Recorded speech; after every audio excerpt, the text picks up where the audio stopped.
Okay. So this morning I had a little phrase in my mind when I was thinking about what to say.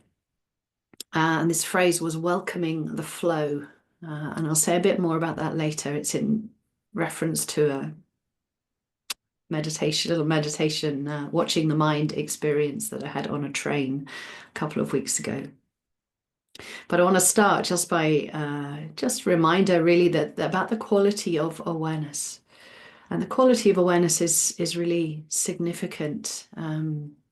How we observe, how we are aware, what that quality of awareness is like, and looking for things such as relaxation, openness, calm, benign, warm way of looking, observing, noticing.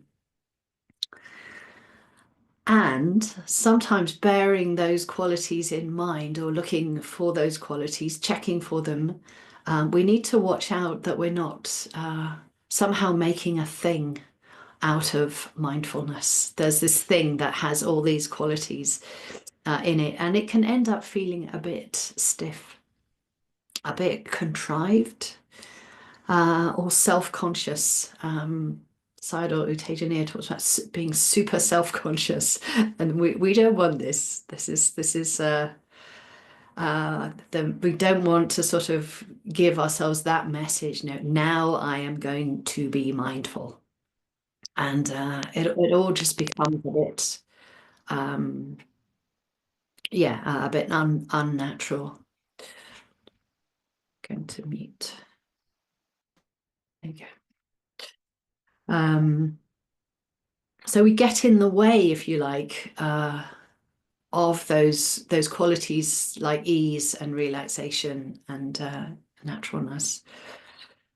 We get in the way of the flow of awareness that knows exactly what it's doing, by being a little bit sort of a little bit too much trying, a little bit too conscious, overly conscious of what we're doing. And then we sort of interrupt and distort the flow of awareness. And one of the implications of this is that wisdom can't really work in the mind when there isn't that sort of really natural way of noticing and observing. So using an image of a river, I think, can be quite helpful here to point to that flow of both the flow of awareness and the flow of experiences. Awareness or consciousness always rising with an experience. It's like a co-arising of those two things. And in relation to the river, well, awareness is not sort of on the bank, if you like. It's not on the riverbank looking down at what's happening in the river. Awareness is part of the river. It's part of the flow of mind.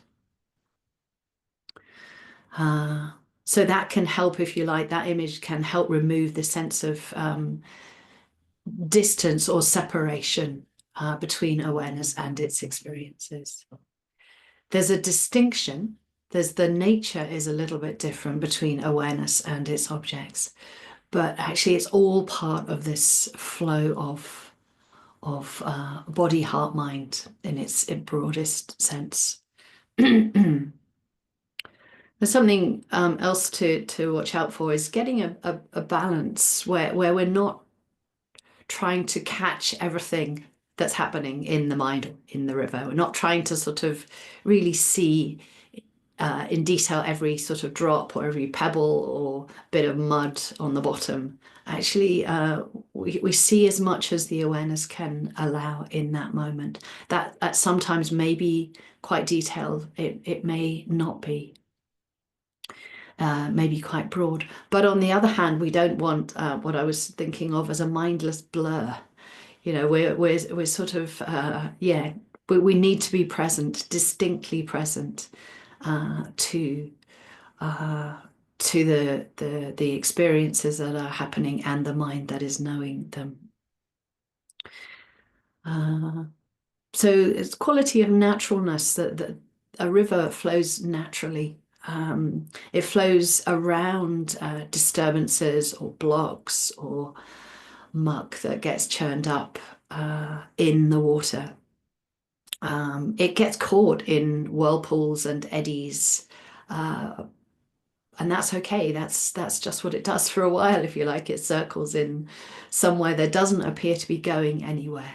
And it's exactly the same with our experience. Maybe a difficult experience, but we can be aware of it. And it may be an experience that feels like it's not going anywhere. Or maybe the thinking mind says this isn't going anywhere. But actually, if that's what's present, awareness is happily knowing that in a way that's sort of quite easy and flexible and has fluidity to it. So there's that sense of awareness receiving experiences.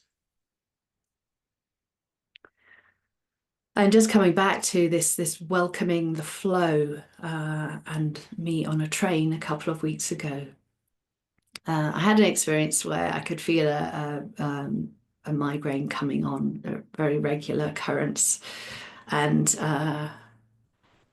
the trees were going past. I think that I was watching my mind, and I was reasonably aware, and it's the pleasure of the broader awareness, the trip, blue skies outside, and there was this sense suddenly of what I was thinking of as pain were just sort of streams in this flow of experience. And there was a real sense of just welcoming whatever was in that flow of experience.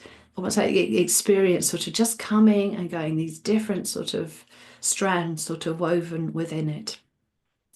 And they were these sort of, if you like, pain streams or difficult sort of streams were just within a much broader, richer, deeper seam, mixing my metaphors of life, of experience. Not unpleasant, there was no resistance, and there was strong sort of interest happening in this is a different way of seeing things. This is not the usual way of seeing. It's an occasional way, but actually every time there's that deeper seeing, or there's more sort of wisdom, interest, it manifests in a different way. So that again, there's something familiar about the experience of seeing a bit more deeply or in a new way that's a bit more compatible with the wisdom mind. And yet each experience will be unique. And that in itself is really interesting. It helps keep the mind interested in what's happening. So it's important that we notice those moments and nourish the wisdom moments, value the wisdom moments in the mind without holding onto them, clinging onto them. The final thing to say is if you do, or when you notice perhaps that sort of stiffening of what isn't really awareness, but we're calling awareness or mindfulness, there's a bit of super self-consciousness come in. Know that for what it is. Know it as it is with some sort of interest, but hopefully with a different quality of awareness. And that, oh, the mind is really stiff. It's really not receiving experiences in a very natural way. What is that like? So we don't have to reject that experience, but we can recognize it for what it is. It's a moment of experience in an awareness that has a slightly different quality. So let's leave it there. If you'd like to set yourselves up to sit.